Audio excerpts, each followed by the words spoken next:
музаффар бобурахматов ки бо тахаллуси баррада тиҷӣ машҳур аст барои обудиву пешравиҳои тоҷикистонро дар ютуб каналаш нишон додан аз ҷониби чанд нафар шаҳрвандони тоҷикистон ки аъзоёни фирории ташкилоти экстремистӣ террористии ҳизби наҳсади ислом дар олмон ҳастанд паронда шуд. вобаста ба ин масъала имрӯз зимини нишасти матбуотӣ вазири корҳои дохилии ҷумҳурии тоҷикистон генерал полковник рамазон раҳимзода ва полковники милитсия ҳафиззода чунин гуфтанд.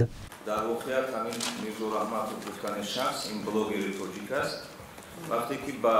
ҷумҳурии тоҷикистон аз муҳоҷирати меҳнатӣ аз олмон меояд, муқоиса мекунад шаҳри душанберо ба шаҳри берлини ҷумҳурии федералии олмон ва ҳолати кушта шуданаш ҳозир тасдиқ ёфтагӣ нест аст ва ба навор мегирад ҳамаи ободонӣ созандагӣ беҳбудии шаҳри душанберо ва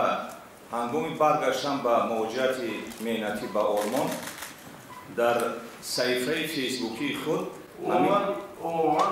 همون گروه های یکجایی در همون بلاگی بودن یکجایی وقتی یکش برگشته میگرد و پیشرفت تاجیکستان را نشان میده با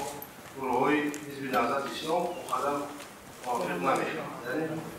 از پیشرفت حکومت دولت آنها راضی نبودن آنها گفتن و همون سرزنش کردن بعدا در نتیجه سرنشت با شدید تروماتیک و او تیر خوری بودن 4 نفر دستگیر شده است از طرف مقامات آلمان و بعد این نوزده پرشیدن این اخبار سپاری شدن با ساختارهای داخلی آلمان مکتوب ساختیم برای معاینه کردن دولت‌ها و قضیه نیست.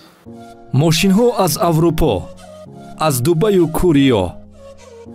خواه خری خواه فروشی با ارزان تیجی بیا.